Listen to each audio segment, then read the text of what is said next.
Au nom du Père, et du Fils, et du Saint-Esprit. Amen.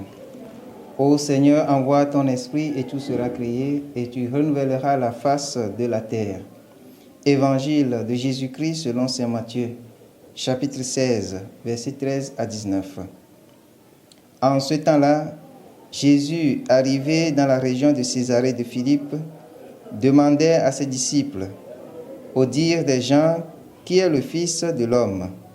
Ils répondirent, pour les uns, Jean le Baptiste, pour d'autres, Élie, pour d'autres encore, Jérémie ou l'un des prophètes. Jésus leur demanda, et vous, que dites-vous? Pour vous, qui suis-je? Alors Simon-Pierre prit la parole et dit, tu es le Christ, le Fils du Dieu vivant. Prenant la parole à son tour, Jésus lui dit, heureux es-tu, Simon, fils de Jonas. Ce n'est pas la chair et le sang qui t'ont révélé cela, mais mon Père qui est aux cieux. Et moi, je te le déclare, tu es Pierre, et sur cette pierre, je bâtirai mon église, et la puissance de la mort ne l'emportera pas sur elle.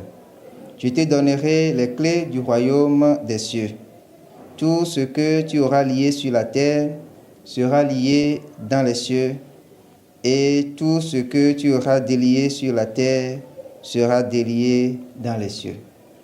Acclamons la parole de Dieu. Louange à toi, Seigneur Jésus. Bien-aimés dans le Seigneur, aujourd'hui, lundi 29 juin, l'Église nous donne de célébrer la fête de Saint-Pierre et Paul, les deux colonnes de l'Église. Et l'Évangile que l'Église met devant nous ce matin nous invite à dire à Jésus qui il est pour nous, la reconnaissance du Christ dans notre vie. Et dans cet Évangile, Jésus pose deux questions. La toute première, au dire des gens, qui est le Fils de l'homme? Les disciples citent alors les noms de certaines personnes que les gens disent qu'il est.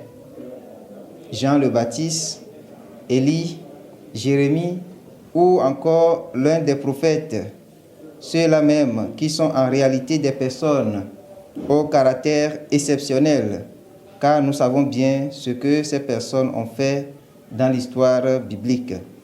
Même si nous pensons qu'ils sont tous passés à côté de la question que pose Jésus, leurs réponses ne sont pas aussi fausses, car de manière indirecte, ils reconnaissent le caractère exceptionnel de la personne de Jésus par l'expérience qu'ils ont faite avec lui.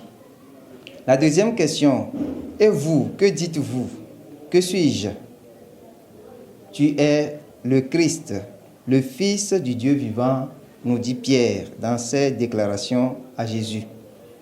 Cette déclaration de Pierre nous montre que l'expérience que nous faisons du Christ doit nous rassurer que notre Dieu est un Dieu vivant. Notre Dieu est un Dieu, non pas Dieu des morts, mais le Dieu des vivants. Il est auteur de la vie, source de vie, pour augmenter notre espérance en Jésus-Christ qui donne vie là où il y a la mort. Oui, pour arriver à cette affirmation, Pierre a dû faire une expérience vivante avec le Christ. C'est au bout de notre expérience personnelle que nous faisons avec le Christ que nous pouvons nous aussi à notre tour affirmer qui il est vraiment.